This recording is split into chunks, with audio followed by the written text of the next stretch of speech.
And I'm pretty sure that Dr. Ragab, our next speaker, will be able to shed more light on some of the innovative technologies that you just highlighted now. I'm changing the role to Dr. Ragab right now. Dr. Ragab, you have the privilege right now to start sharing your screen.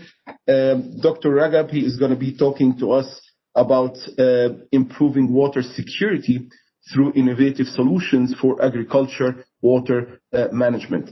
Dr. Ragab is a fellow principal hydrologist and water resource management specialist with the UK Centre for Ecology and Hydrology at Wallingford, Oxfordshire, UK. He served in many capacities as Vice President of the International Commission on Irrigation and Drainage, Chairman of the UK National Committee on Irrigation and Drainage, Chairman of the Permanent Committee on Strategies and Organization, and he was the founder of the work group on the use of non-conventional water resources for food production.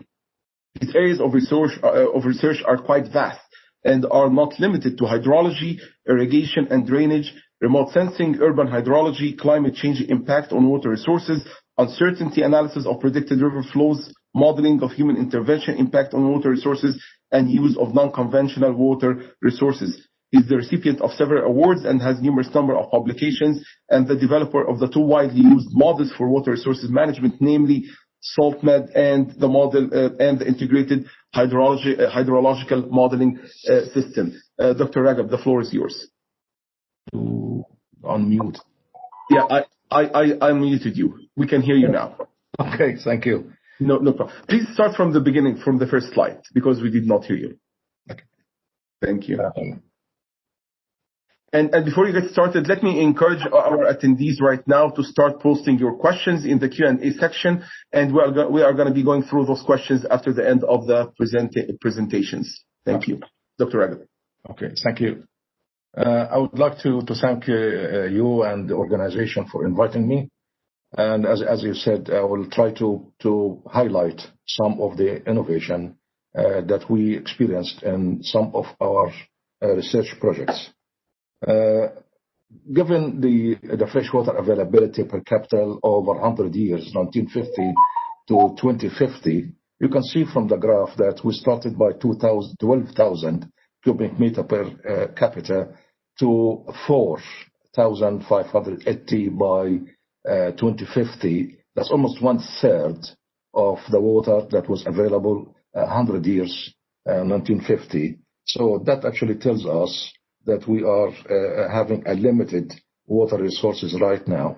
So in order to improve the situation and to increase water availability and water security, we need to improve the water use efficiency, especially in the irrigation sector, and also to increase the water supplies.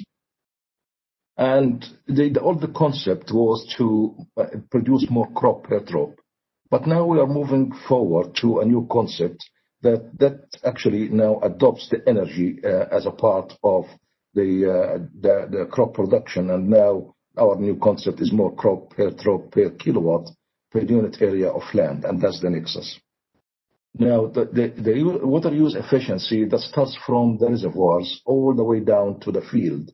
Yeah, now you can see that the efficiency starts even at the reservoir by losing 30% by evaporation. 70% is the efficiency at that level, and then as long as the water moves down to canals and to the field, it goes down sometimes to 35%. So this is really a serious issue that we need to tackle.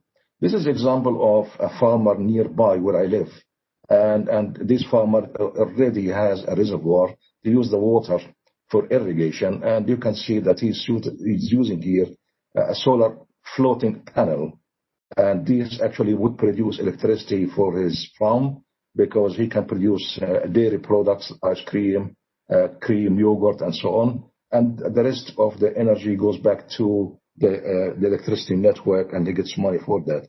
But the main issue here is that he would reduce the evaporation from that reservoir, and by this improving the efficiency. The other important aspects really where I was busy with for 4 years, the last 4 years, is the improving the water use efficiency by the accurate estimation of the crop water requirements.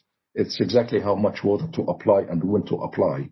And in this actually project, Water for Crops, we used the Cosmos, which is an area-based an instrument to measure soil moisture content, 300 to 700 meter diameter. We used scintillometer, and we used also either covariance to calculate the crop water requirements more accurately than the Penman-Monteith modified version of FAO. And the scintillometry, as you see here from the picture, it would send one beam from one side and would actually receive actually that beam on the other side. And in between that distance, which can go up to 10 kilometers, we look at the change in the air density, and with some other equations, we calculate the actual evaporation.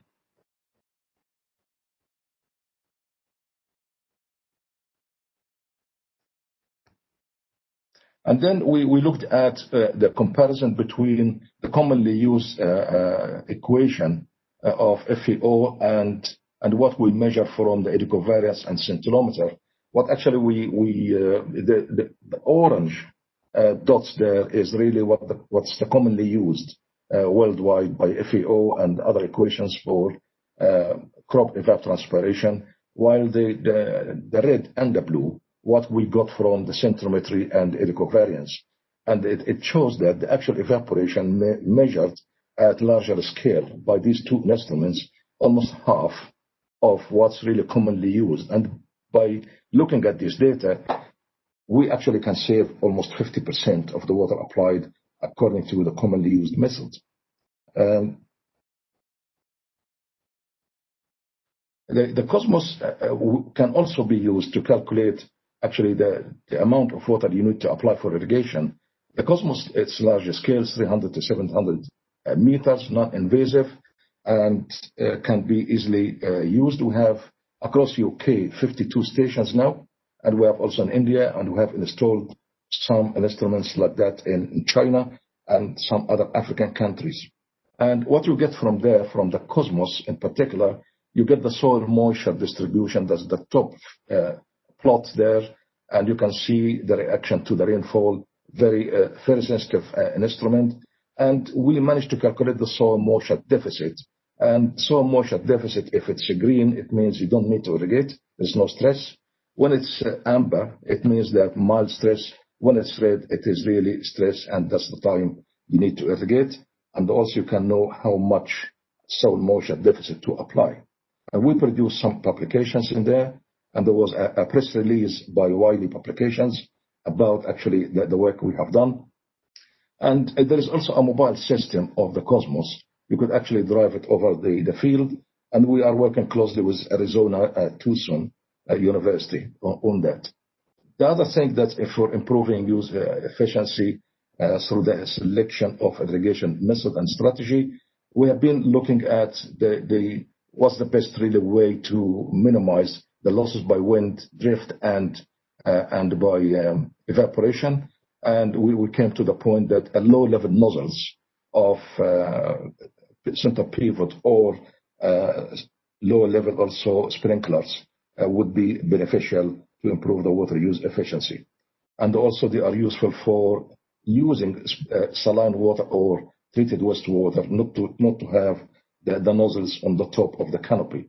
The other thing also we use in different projects is to use subsurface drip irrigation instead of the surface drip irrigation to minimize the water losses by evaporation. And also it is useful for saline water and the treated wastewater to use the subsurface drip irrigation.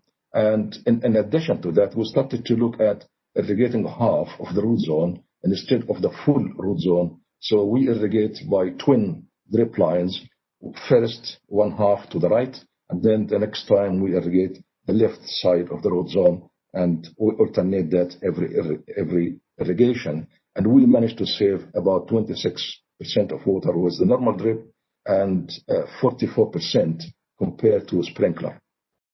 And increasing water supplies, that we have so many ways to look at this. We can harvest water at different levels.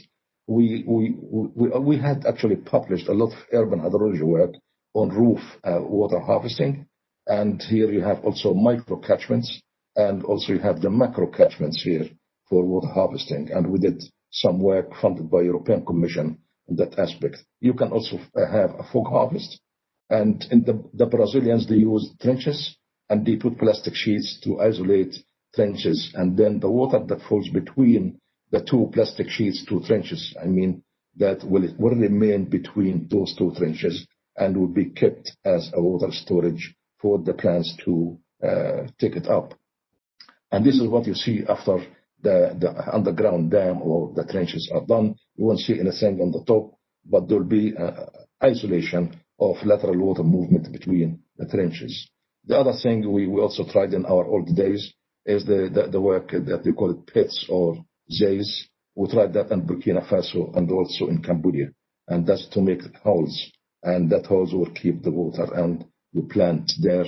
The other thing also we tried in Syria and other places is the bunds, and we also tried that in India recently.